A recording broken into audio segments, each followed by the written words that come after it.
Bienvenue à ce nouveau numéro de votre magazine Entretien. Nous allons pour ce numéro avec deux invités qui nous viennent de l'extérieur de la capitale congolaise Kinshasa parler de la province du Lualaba. Vous le savez certainement, le gouverneur Fifi Masuka Saini, gouverneur intérimaire, est à la tête de cette province en tant qu'intérimaire depuis près de 18 mois exactement.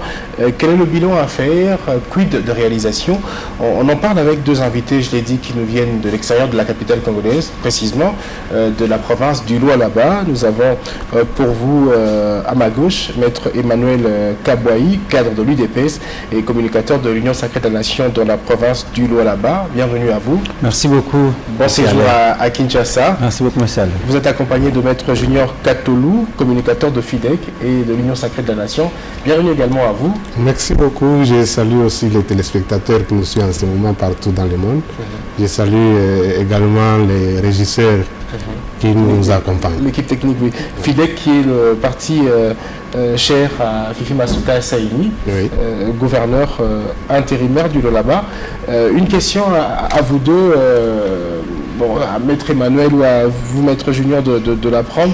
La santé de l'Union Sacrée de la Nation dans le Lualaba. Comment se porte l'Union Sacrée de la Nation? Merci beaucoup, monsieur Alain, de la question que vous nous posez. L'Union Sacrée au Lualaba se porte très bien.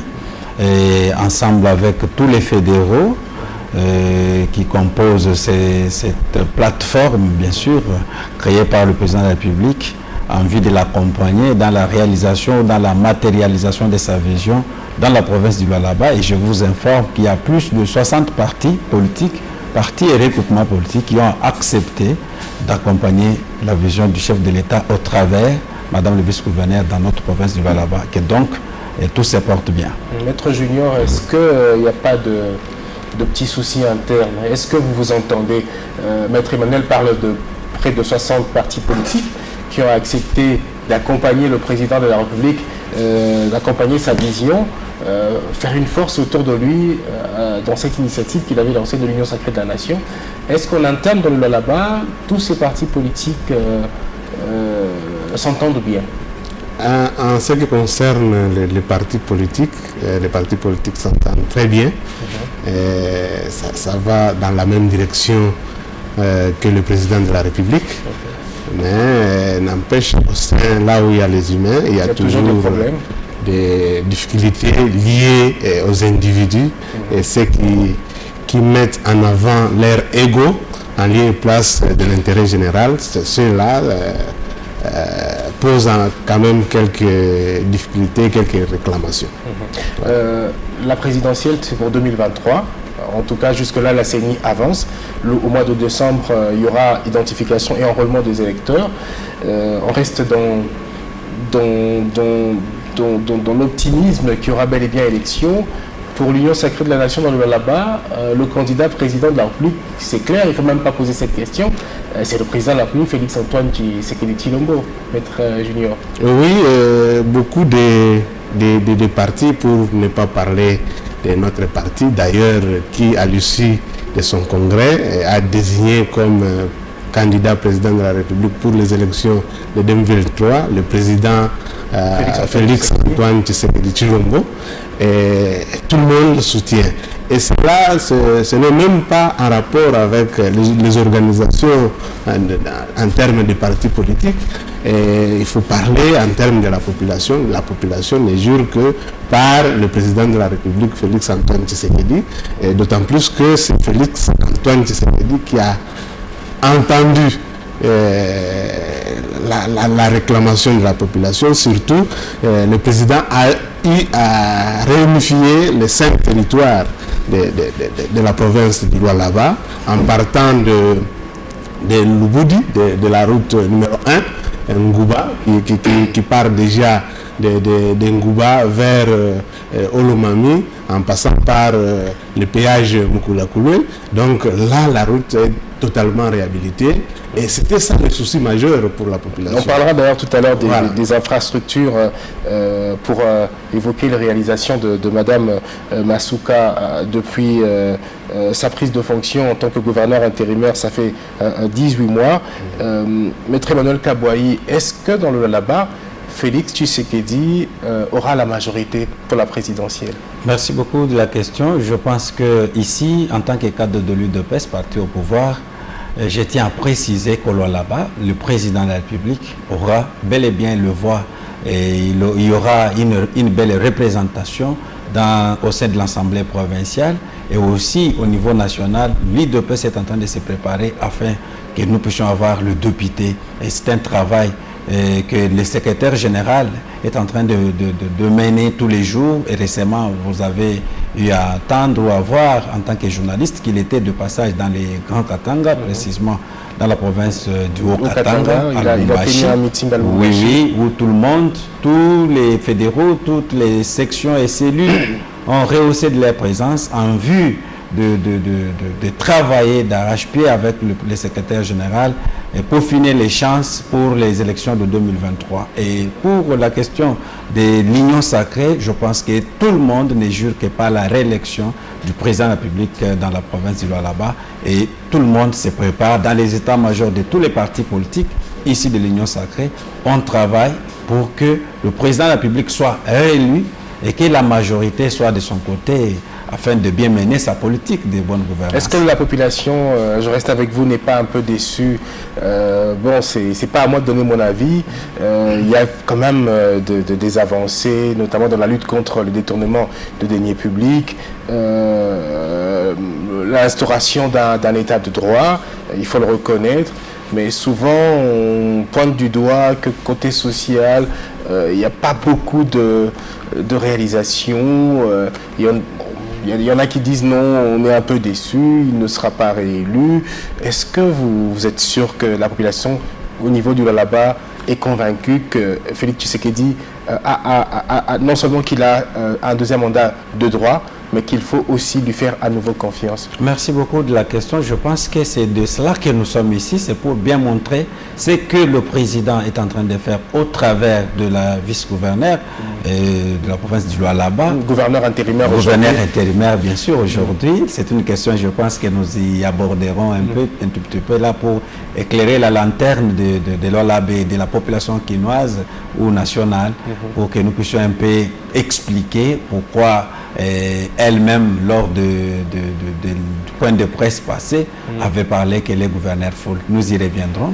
Mais sinon, la population du Lualaba a vraiment intérêt de soutenir le président de la République parce qu'il y a beaucoup de réalisations qui sont en train d'être faites. Je pense d'ici, dans les 18 mois, on peut quand même parler de quelque chose. On peut parler du Lualaba. On peut parler du Lualaba non seulement au niveau national, on peut parler du Lualaba au niveau international parce que récemment, d'ailleurs, l'autorité provinciale est partie dans une tournée au Royaume de Belgique. C'est là pour amener, donc avoir les matériels qui vont aider notre aéroport de Kolwezi contre les incendies. Alors, si une province comme celle-là, après, bon, parce qu'il y a beaucoup de provinces après les démembrements qui... L'espace Katangé, c'est 4 provinces. Oui, mais la province du Lualaba a présenté vraiment un élan de développement très avancé. Il y a 5 territoires qui composent notre province et tous ces territoires sont déjà reliés. Donc, les routes de desserte agricole sont déjà en train d'être aménagées, ce qui va permettre à ce que la population riveraine, donc la population qui est à la périphérie de la ville de Kolwezi, puisse vraiment atteindre la ville sans fournir beaucoup d'efforts. Et je vais ici prendre le problème des voiries urbaines. C'est vraiment un discours très important que le président de la République pourra présenter à la population du Lualaba, à la population de Kolwezi, pour dire voilà ce que j'avais dit par celle qui est comme mon représentant ici a fait. Il y a le problème de l'échangeur. Après la ville de Kinshasa, il y aura un échangeur à Kolwezi, au niveau de Kolwezi. On va y revenir d'ailleurs. Nous allons nous y étaler. On va en parler tantôt. Mais Maître Junior Katolou, est-ce que le Lualaba se porte mieux qu'il y a peut-être 2 ans? Oui, le Lualaba se porte mieux il y a plus de 2 ans, d'autant plus que beaucoup de difficultés ont trouvé solution. il y a plus de 2 ans, l'eau ne coulait pas.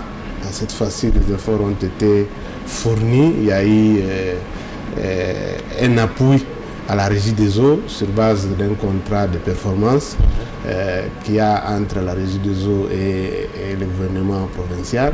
Et on est en train de construire des puits pour alimenter la ville de Kolwezi. Il y a des forages de puits d'eau en attendant que la situation de la régie des eaux s'améliore. Il y a des puits d'eau. Il y a un problème d'eau dans l'eau là-bas alors, où il y avait un problème. Bon, je ne sais pas, l'eau ne coule pas dans les robinets ou... L'eau ne coulait pas régulièrement, oui. Mais il a fallu appuyer la régie des eaux pour qu'il améliore son système afin d'alimenter, n'est-ce pas, la population en eau potable. Voilà. Est-ce qu'aujourd'hui, les Lolabais ont de l'eau potable dans leur robinet? Oui, grâce notamment à la construction de... Grâce notamment au forage de puits. Il y a plus de 50 puits qui ont été forés. Vous allez par exemple du côté Kazembe, vous allez trouver un puits, vous allez sur... Et ces puits alimentent plusieurs familles? Oui, ça alimente tout un quartier. Okay. Oui. Donc il y a par exemple à Sandoa, vous allez trouver un puits d'eau qui est de ce côté-là, au-delà de la réhabilitation de la route RP 607, donc le tronçon Kassaji-Sandoa qui est totalement réhabilité avec un pont. Et vous trouvez par exemple l'école maternelle qui évoluait sur le foyer social délabré, qui a été totalement réhabilité et modernisé. Et vous trouvez par exemple les travaux de construction de l'Institut du cinquantenaire à Kafankumba qui est terminé pratiquement et qui ne reste que l'équipage de son atelier. Et donc, beaucoup de problèmes ont trouvé satisfaction dans 8 mois, ce qui attire l'adhésion, en 18 mois, qui attire l'adhésion de la population à la vision du chef de l'État. À faire confiance aussi à son représentant dans le Lualaba, qui est le gouverneur Masuka. Mais on va aller volet par volet, on va peut-être citer 4 volets, en commençant sur le plan sécuritaire, Maître Emmanuel.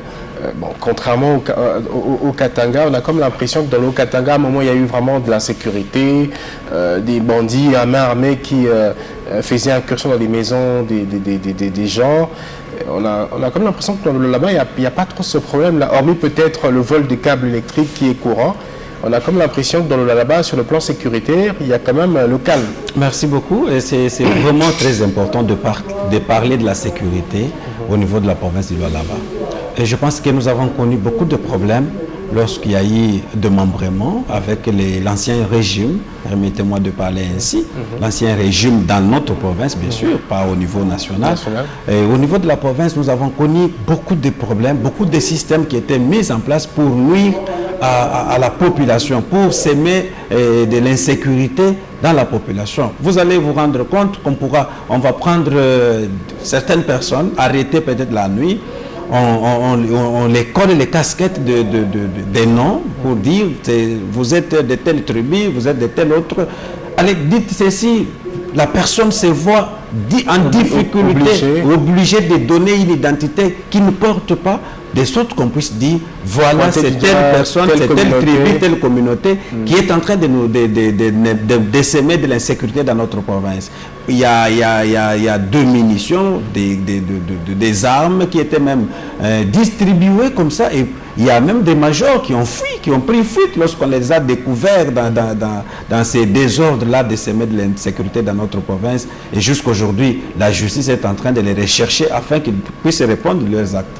Et depuis les 18 mois dont nous sommes témoins, bien sûr, dans la gouvernance de Madame le gouverneur, il y a la sécurité, hormis quelques cas, parce que on est en train de lutter, même ici à Kinshasa, on ne cesse pas de parler du phénomène Kuluna.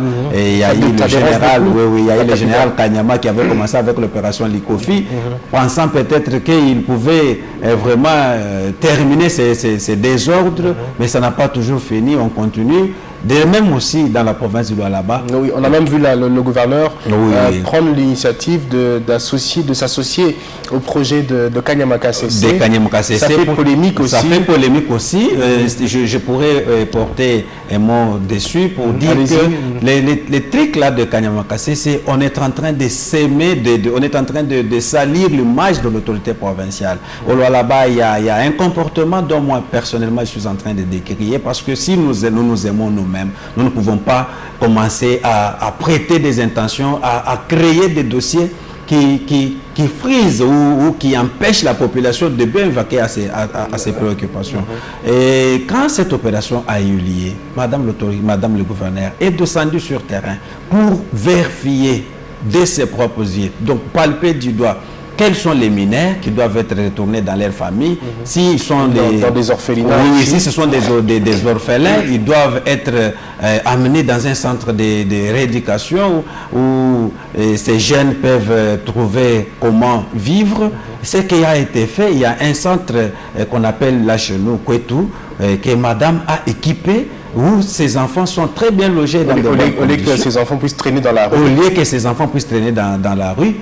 Le président de la République avait d'ailleurs dit, et même la première dame avait dit, dans ces moments, souvent lors de son message de fin de l'année, tout celui qui a un moyen, tout celui qui peut avoir quelque chose, qui ne puisse pas le partager lui-même, qu'il puisse le faire avec les démunis. Voilà, c'est ce que madame fait. Mais il y a certaines autorités ou certains responsables des institutions qui se donnent le luxe de commencer à faire des audios dans les réseaux sociaux pour dire, quand ils sont partis à Kanyamaka CC, ils n'ont pas retrouvé les leurs. Ils ont même donné de l'argent à certaines familles pour commencer à dire, nous sommes allés à la mort, nous n'avons trouvé personne, nous avons trouvé autant de cadavres, on avait tué. Ce ne sont que des mensonges. En entendant qu'on donne la parole à Maître Junior, oui. On a dit qu'il y avait même un assistant d'université qui a été confondu. Oui. Il y a des étudiants qui ont été confondus. Apparemment, cette opération est une opération louable, mais dans la sélection, c'est comme si la police n'a pas bien fait son travail. Non, je vais vous dire bien, est-ce que quand on parle d'un chef de travaux, d'un assistant qui serait perdu, est-ce que l'université de Kolwezi s'en est plein par rapport à ça? Est-ce que l'université de Kolwezi a reconnu le nom de cet assistant dont les gens présument être aussi arrêtés pour être à Kanyamaka CC? Ce sont des choses que les gens montent pour salir l'image de l'autorité provinciale. Et quand nous avons fait nos investigations, nous sommes allés même voir le président de l'Assemblée provinciale qui nous a dit que aucun ordre de mission n'a été émis pour donner à une commission quelconque afin de descendre à Kanyamaka CC. Il n'a pas reconnu ces allégations-là.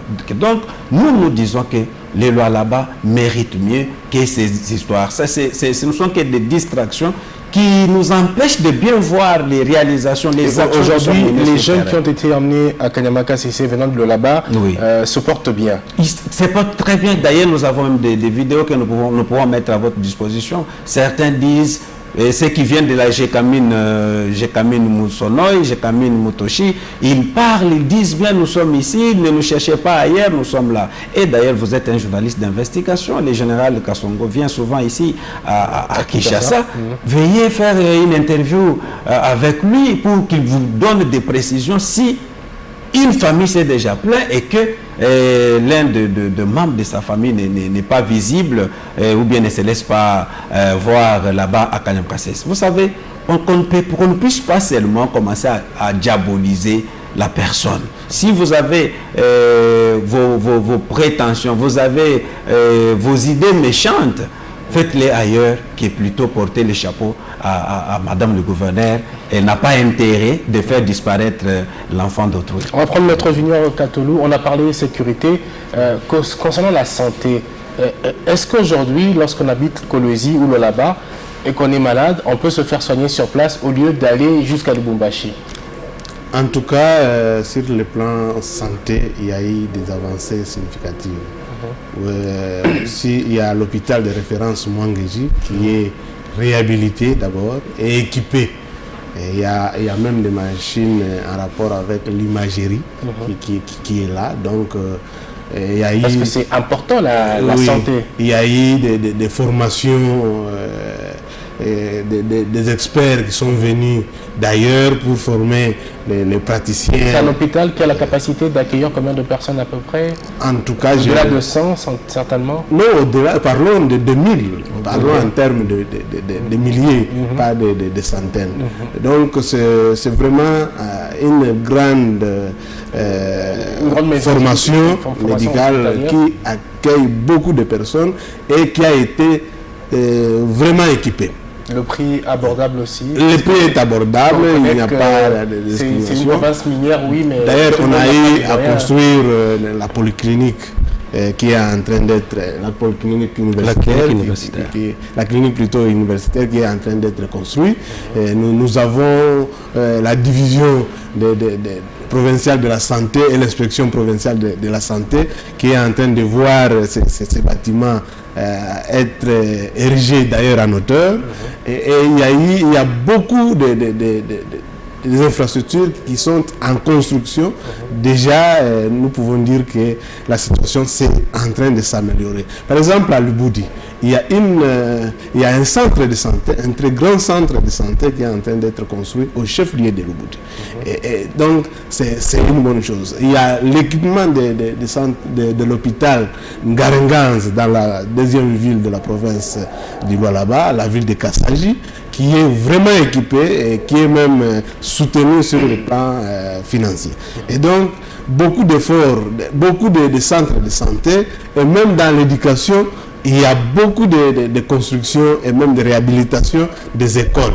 Justement, concernant l'éducation, j'ai vu des images, notamment récemment, où le gouverneur intérimaire était allé visiter une école et elle a eu à promettre même qu'elle allait construire de nouveaux bâtiments au profit de cette école. Et on a vu des constructions commencer.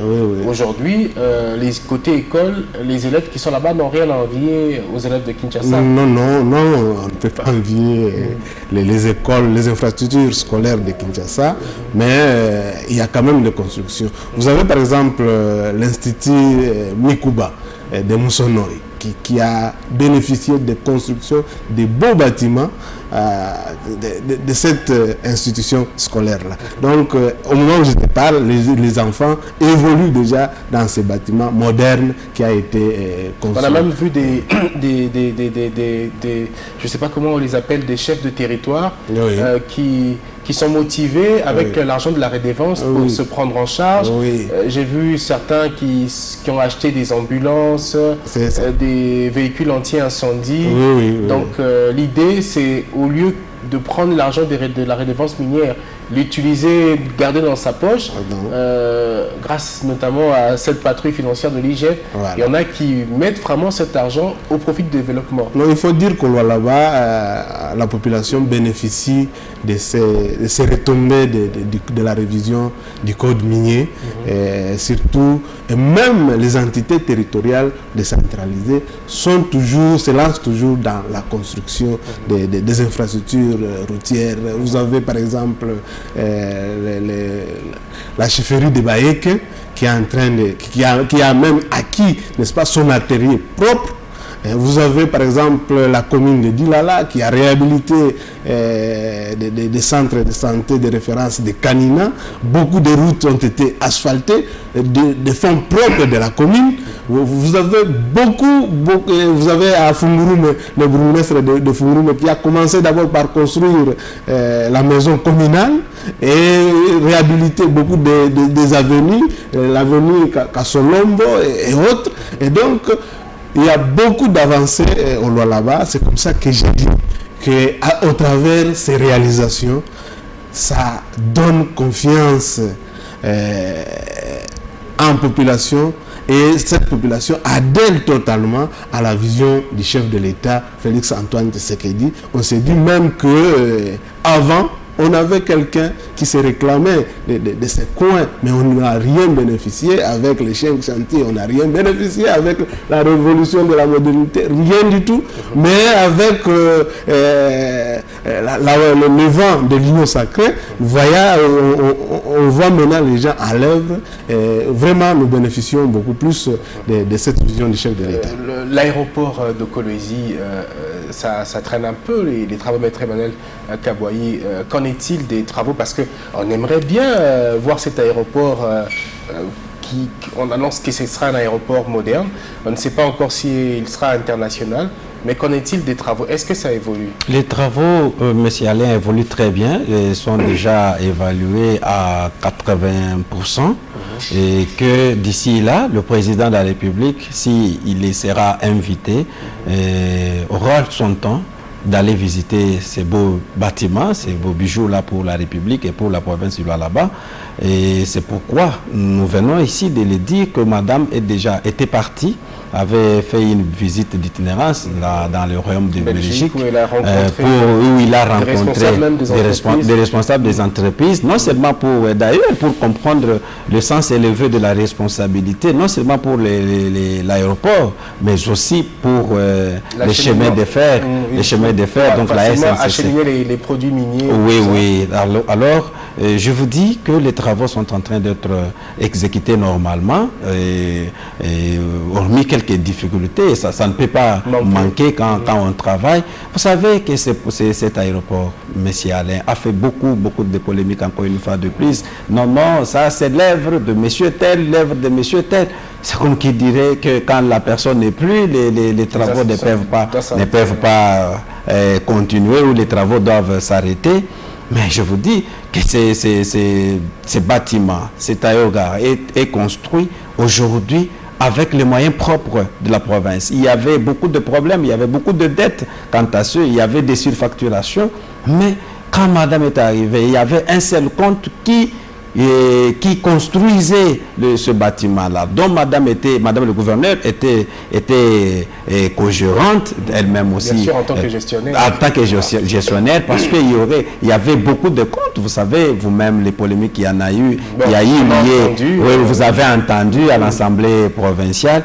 Aujourd'hui, madame est venue, elle a regardé, elle a dit non, la dette pour la construction allait jusqu'en 2025. Et aujourd'hui, ici, d'ici 2024, avec les fonds propres de la province du Lualaba, les travaux vont vraiment aboutir à leur fin normale. Ce qui est une œuvre à louer. Dans la province ou surtout dans la ville de Kolwezi, nous avons connu des gens. Ici, nous ne sommes pas venus faire les bruits inutiles. Nous sommes venus accuser les gens. Nous sommes venus ici pour éclairer là où ça n'a pas marché, là où il y a les zones d'ombre, qu'on puisse dire que non, ici ça a marché, et qu'on nous évite les débats polémiques pour dire non, tel a dit, parce que dans le temps pour cet aéroport, on disait que c'était l'œuvre de tel. Et lorsqu'il y a le dossier au niveau du tribunal de commerce de Kinshasa, on a changé de langage pour dire non, c'est l'œuvre du gouvernement central. Là, on a oublié. Dans le temps, c'était l'œuvre du gouvernement provincial, oubliant que c'est une infrastructure publique qui est ici de la compétence du pouvoir central. Alors, aujourd'hui, ce langage n'existe pas parce que madame le gouverneur a compris que ces travaux doivent être exécutés en collaboration avec la RVA.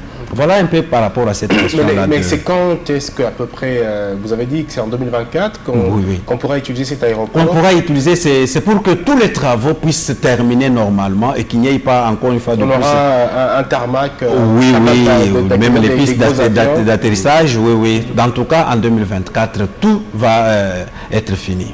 Maître Junior, autrefois, il y a eu beaucoup de bruit aussi avec les exploitants miniers artisanaux.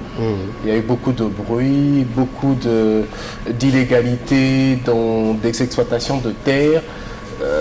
On a comme l'impression qu'aujourd'hui, il y a quand même le calme. Il n'y a plus de bruit comme avant avec les exploitants artisanaux. Comment elle a fait, le gouverneur intérimaire? Oui, ce qu'elle a fait, c'est qu'elle a choisi un artisanal minier pour en faire un ministre, l'homme qui maîtrise l'actuel ministre des Finances. L'actuel ministre des Mines, M. Jacques Kaumba. qui maîtrisent bien la situation. Vous savez... Ah, donc c'était un ancien exploitant artisanal au niveau de la province. Oui. Et vous savez, il y a un problème de la distribution des EA.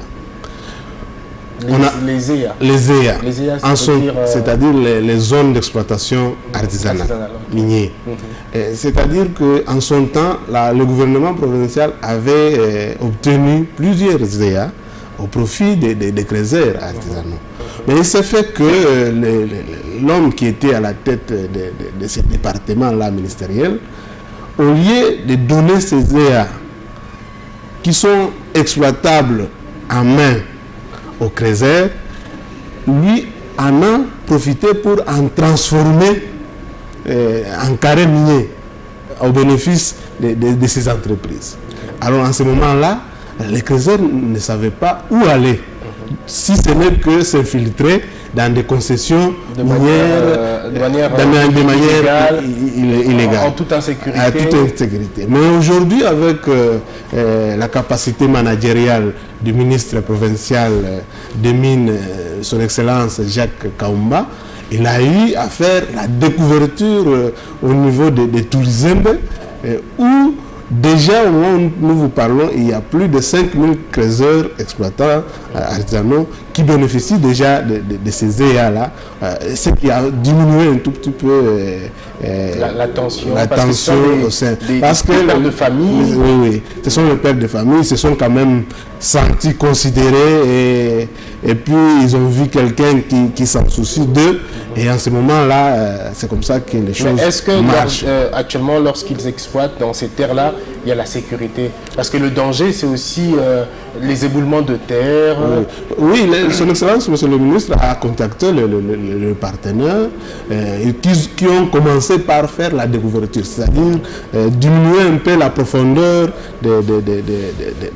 des creusages, enlever les stériles pour permettre aux artisanaux d'avoir le produit à un certain niveau acceptable de profondeur. Donc c'est comme ça que ça se passe. Donc il y a des machines qui passent avant. D'abord les machines passent avant pour faire la découverture et puis les creuseurs viennent avec ça allège même le travail des creuseurs parce que quand on parle d'artisanal, eux ils sont plus dans les mains. Ils exploitent la force motrice. Et alors, la profondeur acceptable, c'est 30 mètres. Au-delà de 30 mètres, on ne sait pas exploiter de manière artisanale parce que vous risquez d'être asphyxié déjà par manque d'oxygène.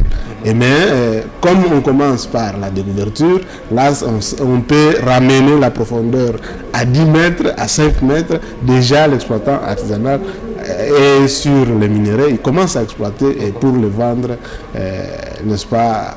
Et surtout avec l'inauguration qui va intervenir bientôt du centre de négoce. Donc, le Moussompo, la situation va vraiment s'améliorer. Mais Maître Emmanuel Kaboué, on accuse aussi Madame la gouverneure d'octroyer des permis d'exploitation en désordre. Parfois on dit non, elle octroie à la famille présidentielle, elle donne à des partenaires non connus. Qu'est-ce que vous répondez? Quelle est la réalité sur terrain? Merci beaucoup de la question. Je pense que les gens parlent de tort et à travers. Lorsqu'on n'a pas de belles informations, il faut venir à la source afin d'avoir des réalités. Les permis d'exploitation, un document très très important. Il y a le service des cadastres miniers.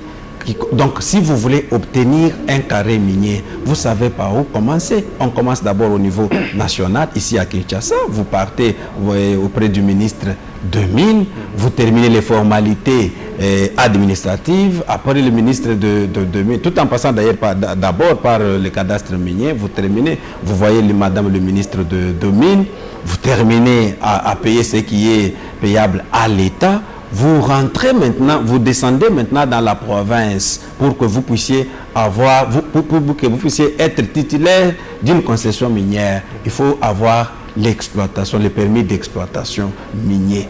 Et là, c'est sûr, c'est l'autorité provinciale qui les donne. Est-ce que, maintenant la question que vous venez de donner, qu'elle est en train de distribuer ça en désordre, avez-vous entendu un paisible citoyen qui s'est plaint qu'on aurait ravi ou confisqué sa concession minière? Moi je pense non. Ce sont des gens qui parlent comme ça.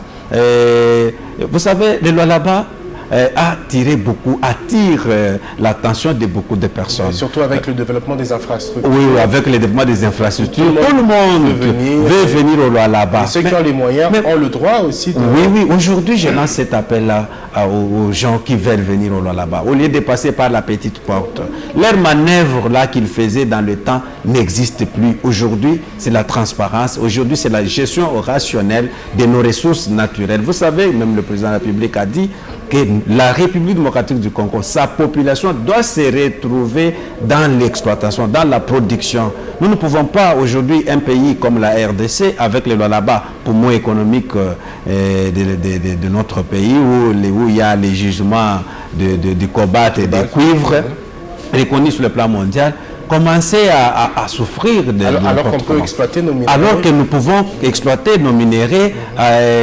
sans passer par de manœuvres là où... Donc le président a parlé du principe du gagnant-gagnant. Moi je lance un appel à tous ceux-là qui ont besoin d'en avoir, de passer, de régulariser et de construire, de construire leurs usines à Kolwezi et non pas chercher les faux fuyants et commencer à dire qu'elle est en train de distribuer ça à la famille présidentielle qui d'ailleurs ne connaît même pas les problèmes de minéraux. Et si vous êtes entrepreneur aujourd'hui, monsieur Alain, vous pouvez venir aussi. On ne va pas vous interdire de passer, disant seulement que seule la famille présidentielle peut venir. Quand même, je ne suis pas l'avocat de cette famille, mais j'ai quand même le droit de placer le mot dessus pour dire que ce sont des accusations mensongères. Il y a eu un conflit avec le ministre des Affaires foncières. Oui. Qu'en est-il aujourd'hui? Ah oui, merci beaucoup. Le ministre des Affaires foncières, c'est...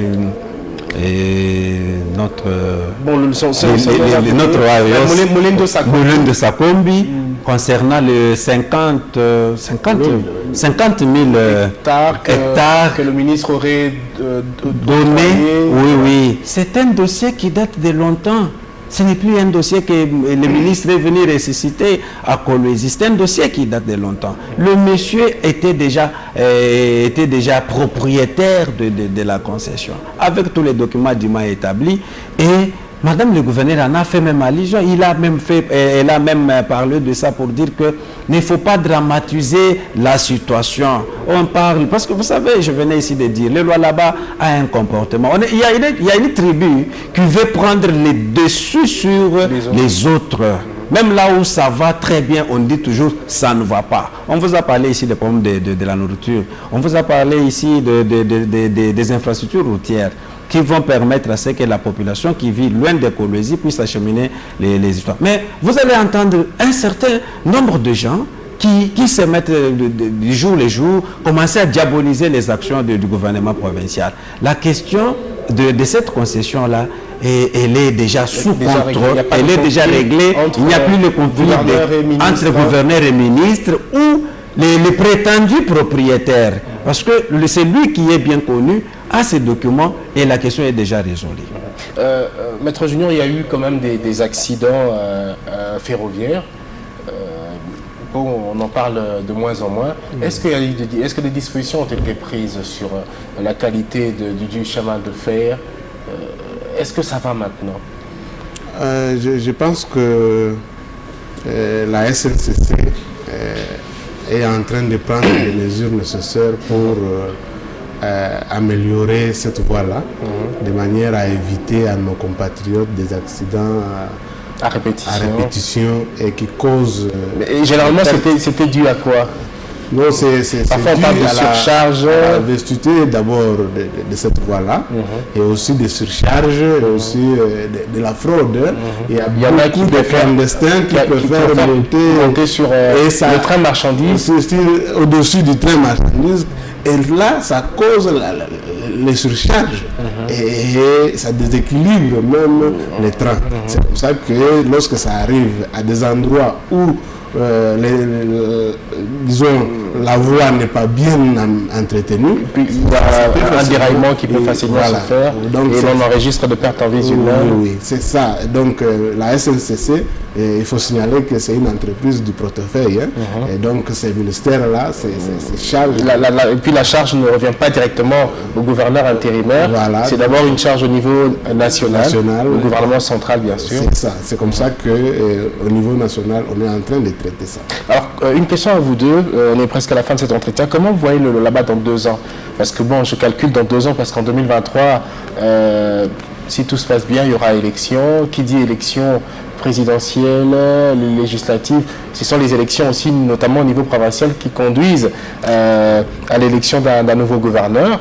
Peut-être que ce sera encore Fifi Masuka, peut-être pas.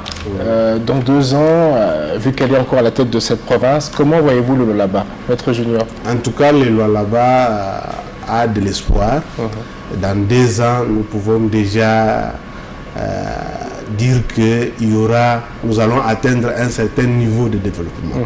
D'autant plus que beaucoup des infrastructures, parce que pour parler de développement, il faut commencer d'abord par les infrastructures routières qui facilitent la communication entre communautés.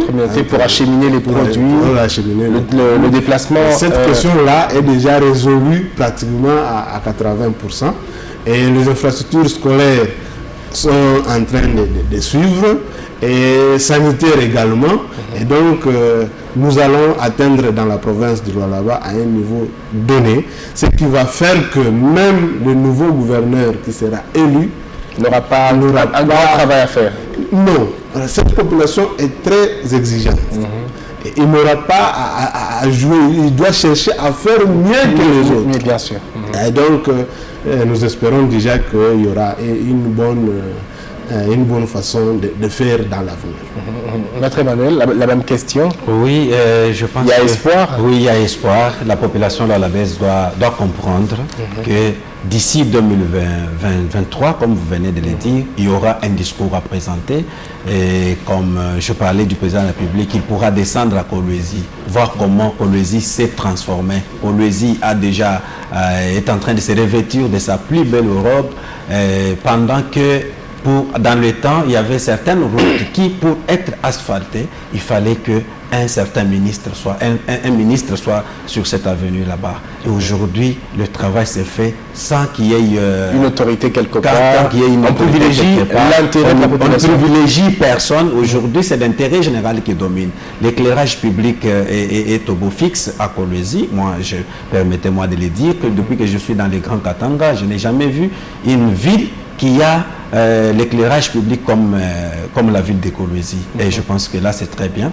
Je peux aussi prendre une question très, très importante, la question de gouverneur foule. Lorsque les gens parlent de cette question-là, j'aimerais ici, j'ai à mes côtés un avocat qui doit peut-être me contredire. Lorsqu'on parle d'un gouverneur intérimaire, la loi sur la libre administration des provinces, dans son titre 2, titre 6, et titre 2, article 6, parle des attributions, des compétences de la province. Dans son article 28, parle des attributions du gouverneur de province. Et nulle part dans cette loi, qui est la loi mère bien sûr, on n'a pas déterminé les compétences, les attributions du vice-gouverneur. Est-ce pour dire, en cas d'empêchement du gouverneur titulaire, le vice-gouverneur aura quelle autre attribution? Là où la loi n'a pas dit, la loi n'a pas voulu répéter les mêmes attributions du gouverneur pour le mettre au vice-gouverneur. Lorsque vous prenez l'acte juridique, vous prenez un édit, un gouverneur qui prend l'édit, qui va aussi présenter. Il va les présenter, il va présenter les bidets à l'Assemblée provinciale et que ce bidet-là est adopté. Lorsque le bidet est adopté, or, cet acte ne peut revenir au gouverneur titulaire. Et si aujourd'hui, Madame le gouverneur, Madame le vice-gouverneur, prend le même édit et prend un arrêté, dépose les bidets à l'Assemblée provinciale, on adopte. C'est un acte du gouverneur. Et pourquoi on doit cherché à polémiquer dessus quand elle a dit que non, je suis gouverneur full. Chose que certaines personnes ne comprennent pas. Il y a la différence entre l'intérim, entre le vice et l'adjoint. Le droit administratif n'a pas fait vraiment beaucoup de débats par rapport à la question du vice. Parce qu'au stade actuel, elle n'est plus vice, elle est gouverneur intérimaire. Elle est gouverneur intérimaire en train d'assumer les fonctions du gouverneur. Et là, elle a le droit de se dire qu'elle est gouverneur fou. Je pourrais aussi, comme le temps est en train d'avancer, prendre une autre question qu'on dit que le gouverneur est en train de s'aimer les troubles dans notre parti politique qui est l'UDPS, un parti présidentiel. Moi, je me demande c'est avec quel intérêt elle peut prendre le risque de s'aimer les troubles au sein du parti présidentiel. Alors qu'elle a, lors de ses réaménagements, fait confiance au parti présidentiel. Qui est aussi au sein du gouvernement provincial. Oui, il y a les membres du gouvernement qui sont là, les membres de l'UDPS qui sont là, à l'occurrence, l'excellence monsieur le ministre provincial de l'environnement et développement durable, Moufondi Tinat Karl Clément, qui est là, membre de l'UDPS et président de la commission électorale permanente fédérale, donc au niveau de notre fédération. Il y a aussi madame le commissaire général du gouvernement chargé de genre, famille et enfants, tous deux membres du parti. Alors comment celle qui nous a donné, qui nous a fait confiance, nous qui n'avons même pas un député au sein de l'Assemblée provinciale, en principe, on ne pouvait pas faire allusion à avoir même un membre au sein du gouvernement. Elle a compris que nous sommes dans l'union sacrée. Pour bien travailler, et on doit mettre toutes les énergies ensemble. Oui, aujourd'hui, elle a honoré le parti présidentiel en province, mais certaines personnes qui ne veulent pas cette action, et commencent à faire des diabolisations. Et il y a même nos combattants, nos parlementaires debout, de fois monnayés qui viennent la Colosie pour commencer à dire non, ceci, c'est là. Je me demande avec quelle vision, avec quel bilan nous allons présenter lors des élections présidentielles ou les élections à venir. Alors je lance un appel à tous ces combattants-là qui nous suivent. Combattre la vision de Madame le gouverneur en province du Lualaba, c'est combattre aussi le président de la République parce qu'elle est là, c'est pour représenter le gouvernement central au niveau de la province. Alors, je demande à tous ceux-là qui ont une vision contraire de revenir en arrière et fixer bien leur tir parce que dans les troubles, on ne peut pas construire. C'est dans la paix qu'on peut construire. L'UDPS a besoin des autorités, a besoin d'accompagner les autorités provinciales afin de bien évaluer, bien sûr, l'action du gouvernement. Et aujourd'hui, nous pouvons dire que grâce au ministre de l'Environnement, et Moufondi Tinat Karl, tel secteur, là où il y avait des failles, parce qu'il y a des problèmes des immondices, on est en train de lutter dans ces ministères là-bas. Il y a le problème de transformation des déchets plastiques en pavés parcellaires par une production, une exploitation artisanale. Et ce sont des avancées significatives. C'est que le président de la République est en train de voir. Nous voulons aussi avancer avec la classe moyenne dans le ministère de l'Environnement, le ministère de l'Échange et Famille. Beaucoup de secteurs sont en train, beaucoup de problèmes sont en train d'être résolus. Alors c'est de cette manière-là que nous allons vanter ce que nous, UDPS, nous avons fait pendant que nous sommes au pouvoir, pendant que nous dirigeons au sein du gouvernement provincial du Lualaba. On est à la fin de cet entretien. En 30 secondes, on commence à Maître Junior. L'appel lancé par le chef de l'État, il a fait un discours à la nation concernant la énième agression rwandaise contre la RDC. Il a appelé à la mobilisation générale. Comment apercevez-vous ce message en 30 secondes? En tout cas, c'est un message responsable, digne d'un président de la République. Et je vois qu'il est en train de cheminer tout droit à la déclaration de guerre. Vous savez que qui veut la paix, il faut préparer la guerre. C'est comme ça qu'il est en train d'appeler à la mobilisation, qu'il est en train déjà d'appeler à réveiller le sens patriotique en charge. D'ailleurs, quand je parlais avec Madame le gouverneur, je lui suggérais que notre centre du Lualaba, qui est du côté Kassaji, soit réaménagé pour accueillir les jeunes qui du reste n'attendaient que cet appel-là, qui vont d'ailleurs s'enrôler massivement dans l'armée pour qu'à partir du Lualaba, qu'ils soient formés et puis déployés à l'Est pour buter l'ennemi hors du territoire national. Maître Emmanuel, oui, un petit mot. Oui, le petit mot par rapport au message du président de la République, c'est un message de réconfort. Là où le peuple attendait peut-être autre chose, le président de la République est venu apaiser son peuple pour lui dire qu'il est temps de nous prendre en charge, aux jeunes de s'enrôler massivement dans l'armée pour défendre notre patrie. Alors c'est un message à encourager.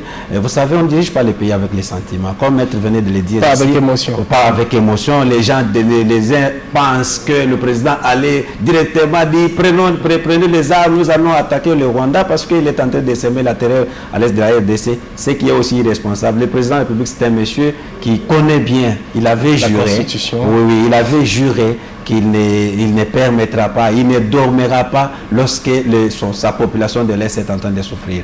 Donc, faisons-lui encore confiance et dans les jours qui suivent, il y aura encore de bonnes choses. Merci à vous, Maître Emmanuel Kabouaï. Merci beaucoup. Cadre de l'UDPS et communicateur de l'Union Sacrée des Nations dans la province du Lualaba. Avec vous, Maître Junior Katolou, communicateur de FIDEC. FIDEC qui est le parti politique cher au gouverneur intérimaire Fifi Masuka Saini. FIDEC qui veut encore dire Fédération Front des indépendantistes pour la démocratie chrétienne. Ok. Également donc communicateur de FIDEC et de l'Union Sacrée de la Nation. Vous êtes à Kinshasa. On a pu vous avoir pour dresser un tout petit peu le bilan de 18 mois du gouverneur Masuka en tant que gouverneur intérimaire de la province du Lualaba. Bon retour au Lualaba. Bon, ça reste la République démocratique du Congo. Kinshasa, comme le Lualaba, c'est vrai que c'est la capitale.